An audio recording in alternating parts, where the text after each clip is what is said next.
Good evening, ladies and gentlemen. It's so good to be with you this evening, and I have here a very fine producer, radio broadcaster, musician, poet, community leader,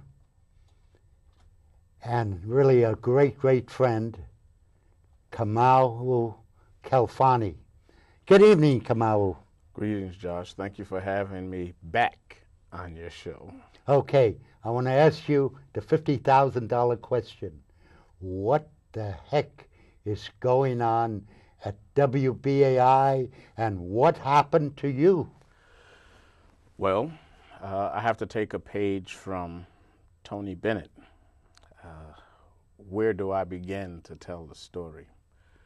Why don't we start in the reverse and start with me?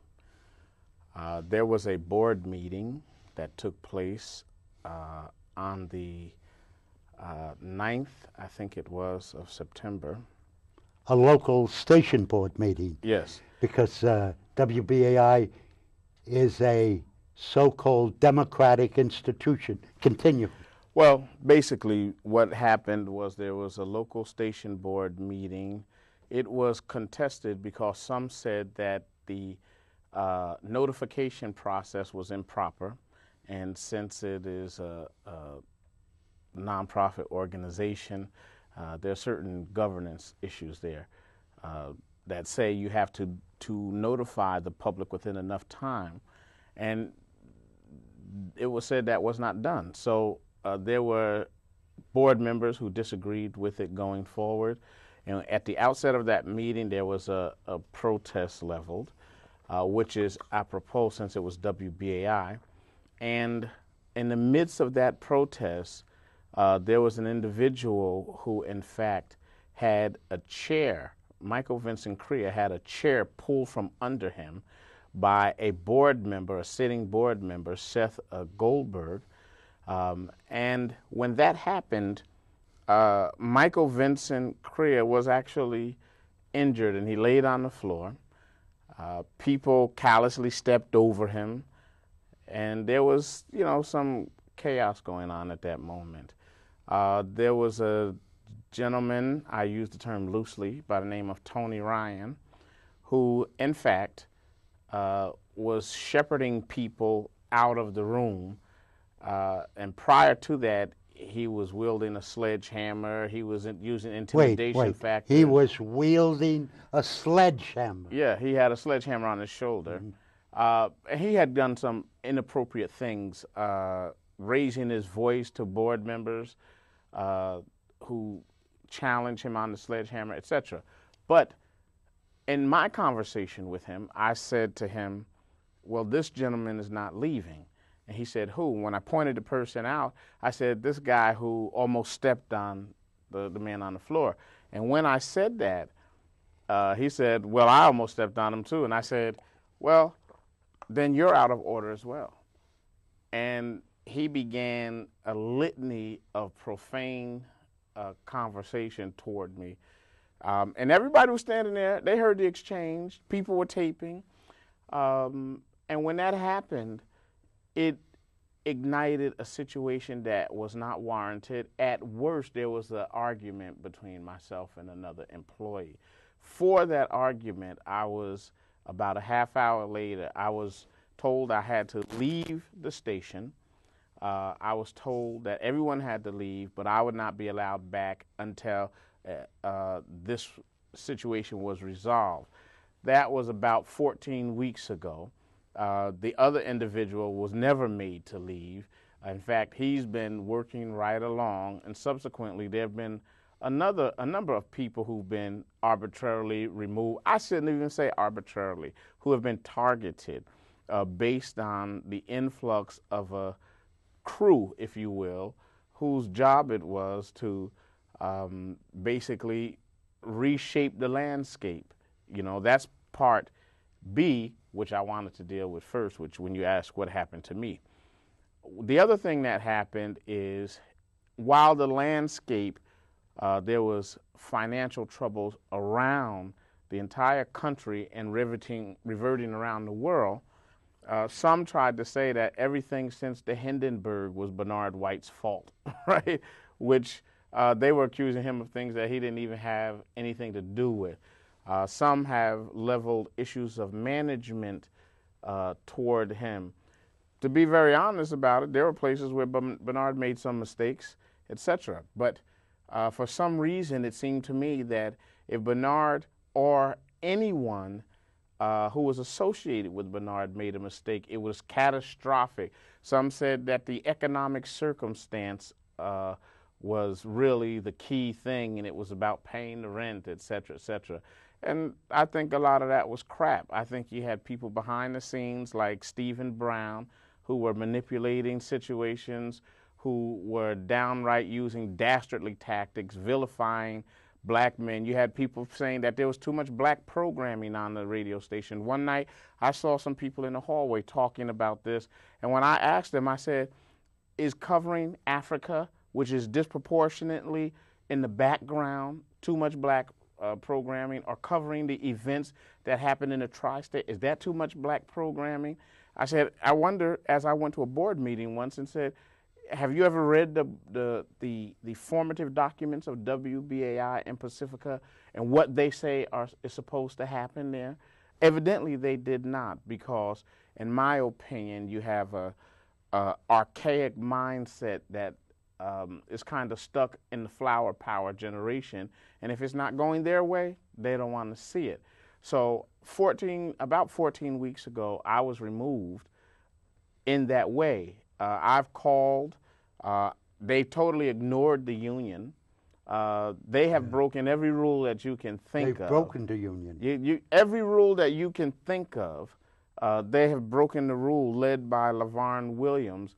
And in fact, I was so distraught when I had to sit there and look in the face of this woman and watch the absolute lowly behavior that she exhibited. I was offended.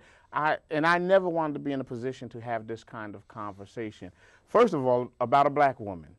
But again, I use the term loosely. Okay, let me give you a couple of personal things that I know about. I know Michael Vincent Creel. He's a Reverend Caucasian who has lived in Africa for years. He presently lives on 125th Street, and he's a man who practices what he preaches. As far as African programming on WBAI, I have news for the listeners. I personally don't think there is enough African programming on WBAI. Now, I live on the Upper West Side. I live in a community where people of color do everything. They take care of the retail stores. They do the transportation. They do the sanitation. I haven't seen a white bus driver for months. They take care of the elderly. They take care of the children. And I am very interested in the history and heritage of these people. But you see, and BAI has been trying to bring it to people. You see, Josh, you actually sit in a minority. There is a supposed progressive flank. There is a liberal flank that is supposed to, I call it the Kumbaya squad, right? Because it's cool as long as you're saying what they want said. But if I, as a black man, as an African in America, decide that I'm going to Kuji Chagulia, self-determination, speak for myself, instantly there's disagreement. In fact, one of the and I want to say this, I don't want to sound like a sour grapes cheerleader. The truth of the matter is, I have said it 1,000 times on my show. In its worst state, no matter who perceives it as such, WBAI is still the best game in town. Yeah. In its worst state, true. Because a lot of the things that are going on around the world, people have no place to turn to. But one of the things that WBAI is the most egregious violator of is it professes to advocate for the rights of human beings around the world and here, and yet the ones who work within the construct of the institution itself they are almost the least cared for. And that is a contradiction that must have resolution. I can't say that enough. I've been at WBAI since 1994, right? And let me also say this. You know, I have never stopped what I was doing. I came to BAI with the intention of serving the community, and I've said it on the air. You can, check the record. I don't have to be at WBAI to do what I do, and you don't have to be at WBAI to serve the community. And I'm impressed by your interns. I don't think anyone has more interns at WBAI than Kamau Khalfani. Well, now somebody probably does since I haven't been there. But my main point is that it's never been about Kamau, and it's not supposed to be about the individual. It's supposed to be about the collective. And for me, this type of infighting, and which has been constant. When I first came to WBAI, I left 3 different times because when I came to WBAI, what I heard on the radio and what I saw were 2 different things, right? Again, I've been there since 1994, right? We have been gnawing on each other. The so-called left, the so-called progressive, the so-called radicals have been gnawing on each other to the degree that at one point the right was just using us for football, just kicking us around, And I say us loosely again because we are disingenuous amongst ourselves. The so-called people who've been relegated to various margins based on the external attack from multiple forces on the conservative side, we have been forced to stand next to each other to a degree, right? It's like segregation. In segregation, there was a whole bunch of folks who really didn't want to stand next to each other. They were forced to stand. And as soon as segregation ended, they took off, right? But let me say this. To have an honest, genuine conversation referencing, for instance, race, which we have not. And again, let's go to the left because the left perpetrates a massive fraud. Take a look in the green movement. Right now, the whole country is going green. What does that translate into for the black population? You see, when you bring these type of conversations up, everyone frowns and turns their back. I never have been, never will be ashamed to advocate for the community that I come from. That's ridiculous. And a lot of people don't like it. And I very casually and in a cavalier kind of way tell them to go to hell, basically. Well, Kamau, you're really, I know quite a bit about you because you've shared it with me. You started, now this man, you can tell by his muscle, was in the United States Marine Corps. And he did have a stage where his point of view was, my country right or wrong. But then he started having an adventure with education and books, and he learned that the world is a very, very different place, especially when you use critical thinking, which he did. And he's a great teacher, he's a great educator, he's a published author, he's a poet, he's a musician. And Kamau, the check is going to be in the mail. I wish. But, it is not even about those type of things. Everything that you do is supposed to lend toward,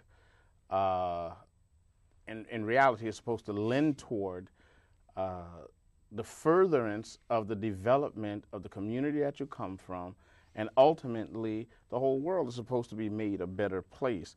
Well, that can't happen if you decide you're going to do it by hook or by crook. There are WBAI has become what it was fighting. I've heard certain broadcasters return to WBAI.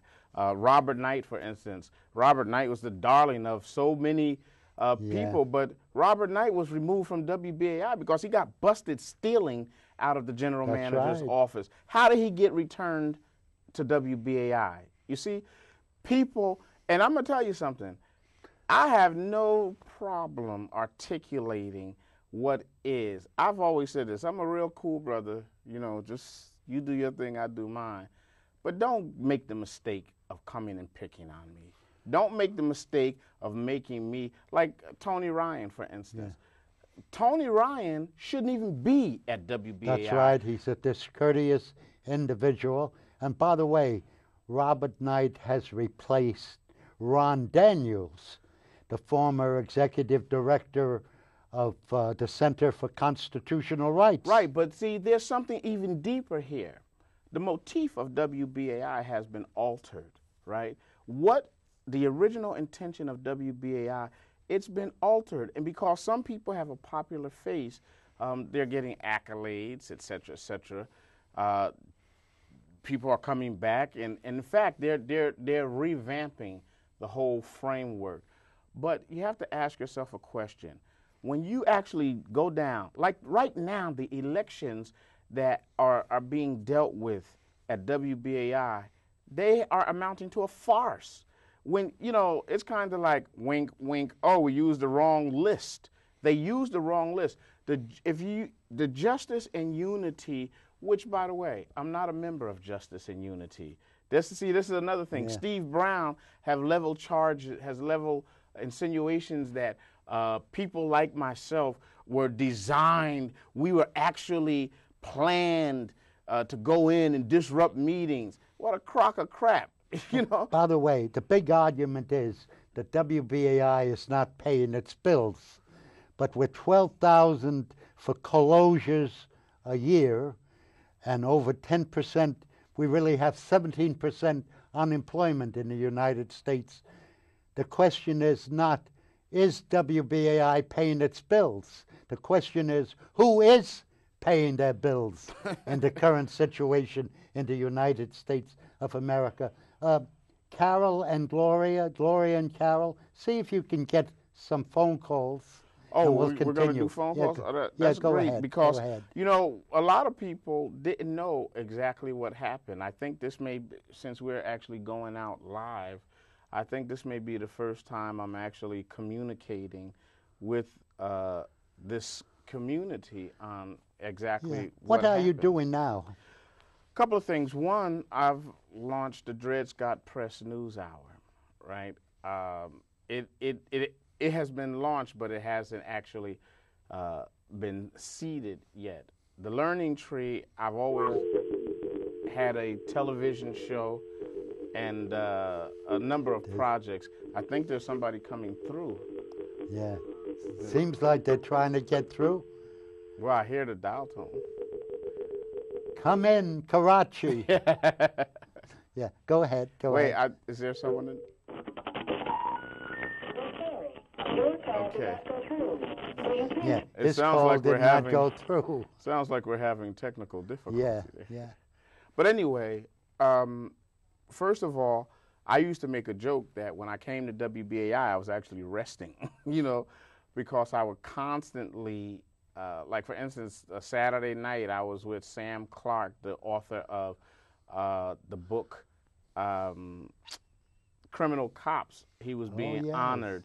In fact, he just received a degree. The night before that, I was at a scholarship dinner for kids at UMDMJ. My son himself is in his first year of college, and he's got a 4.0, and I'm loving it. And so, of course, I'm on the scholarship chase. As a matter of fact, on Thursdays, I'm at a place called Molly's. Molly's? On Renson Avenue in Brooklyn, the Brownsville section. We're building up the oldies night. We call it Throwback Thursdays. And I've always said that the people who protect the world need a place to hang out. So the revolutionaries can come on down. And hopefully you can see my number on the screen, and I can tell you what's happening. In addition to that, this number is on the screen, isn't it? Yeah, that's going to be at on Thursdays. We call it Throwback Thursdays. We'll have some Molly's. Yeah, we'll have some on Renson Avenue in Brooklyn, the Brownsville. Do you section have a of Brooklyn. website? Actually, the website's being worked on, but if you call the number or my email is thelearningtree9 901@gmail.com. You can contact me through either of those, and the phone number is 973-684-5023, 973-684-5023. We also have Kwanzaa coming up, which is really going to be great because every year, practically, I used to do Kwanzaa on the 27th, which was also the anniversary of my birth, right? Yeah. So we used to do it at the radio station and had a great time. Yeah. But we're having a Kwanzaa celebration, and the theme for this Kwanzaa celebration is the liberation of the black woman's mind, and the subtext is liberating the black woman from the domineering, oppressive male, which means when you have a man who doesn't think you should even go to school or better yourself, you should ask yourself, should he be your man? If you have somebody who thinks that your development equals his detriment, that maybe that's not a good combination. And just to be fair to the men, across the new year, we have the other side of that equation. That'll be another event. But we're having it in Paterson, New Jersey on December 27th, along with Sister Fahima Sek. We'll be celebrating our birthday because we're both born on the same day, same month, and same year. The 30th, we have Luis Reyes Rivera coming to Paterson because we'll be celebrating the Afro-Latino connection, and we will, in fact, be celebrating the Latino community that recognizes Africa as its mother. And our guest speaker is going to be none other than Luis Reyes Rivera. And it's just going to be dynamite. I could go on and on. I am doing so many things, but I didn't miss a beat. I couldn't miss a beat because it's about serving people and helping people develop things. So I could not miss a beat. And yet, I think that the worst part for me has been the people who I've been connecting to. For instance, a guy called me the week this happened. A guy called me and said, basically, hello? Hello? How are you? This is Rav from Manhattan. I have a question. Yes. Well, my question is, if WBAI is very progressive, why are they fighting these progressive people like Kamau? I think that's the contradiction that needs to be illuminated, because the external perspective is that we're all together and we're all fighting the same enemy, etc. But in reality, there's a fight on the inside. There's absolutely no justification for me being removed for 14 weeks. And in essence, they even tried to give Ron Daniels my time slot, and he refused. He understood what they were doing. But what it boils down to is somebody's lying, you see? And when that happens, the people are the ones who have the power and the authority. Like right now, I advocate for people, vote for the entire Justice and Unity slate, because that's one way to counter what these people have done. And many people didn't know. Let me say this. Many people didn't know that I was removed. What they did was they were running Are you removed or fired? Well, they have said that I'm suspended. But when you suspend somebody, why am I banned from the building and they didn't even tell me that? And why have I been gone for 14 weeks with no explanation? So it seems to me they're lying. And they're hoping I just go away. Yeah. And I'll tell you, the big secret about Kamau is he's a people person. I brought, I'm one of New York's great networkers, and I brought in Dr. Meredith Gardner, and I brought in Howard Flanzer, and other people. And I also brought in Camille. Well, see, that's an interesting thing. And you opened your heart to them, and you worked with them, and you did a lot with them. Oh, we had a good time. But the one young lady that you were talking about actually accused me of harassment for challenging her as to whether or not she was doing what she was supposed to be doing.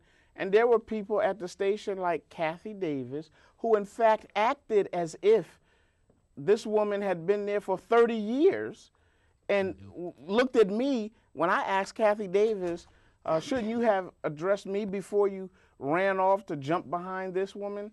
And Kathy Davis said, why? And that was my first time really realizing that, you know, there was this ulterior posture. And so at this juncture, I don't know where everything is, but Yes, I I know know. that they've disrupted the continuity of that radio station, and they're calling it some kind of victory. Yeah, well, I want to say, Kamau, this has been the Josh Wolinski show, but I just want to give them just a little insight into WBAI. You mentioned Louis Reyes Rivera, the first editor-in-chief of the paper, black paper, the first black paper on the campus of City College.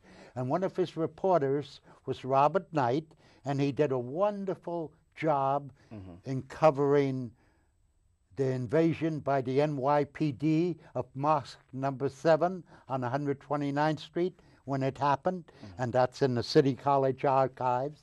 So Robert Knight was a brilliant reporter, but yes, he did break into the manager's office and steal files. So a lot of people at BAI carry a lot of baggage. And that's the quagmire. We have to be able to compliment people on what they did right and point out what they did wrong. Correct. And we can't take a broad brush and just say, this is it. That's how things get hidden and suffocated.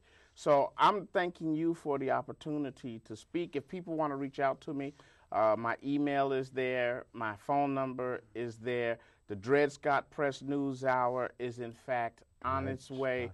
And we are, as they say, we are rolling like that. So Thank you, we brother. still have to see what's happening on WBAI. I'm forgetting something, but I'll figure it out a little later. We always and look for forget Throwback Thursdays, because people have said, come on, Kamau, do some work in New York City. You know, so I'll be in the People's Republic of Brooklyn on Thursdays, throwing down. Yeah. And vote justice and unity, in my opinion. All the way, dude. Yeah.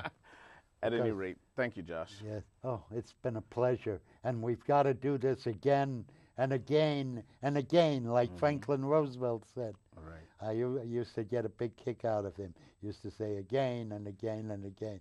And he also said, yesterday, December 7th, 1941, a date which will live in infamy.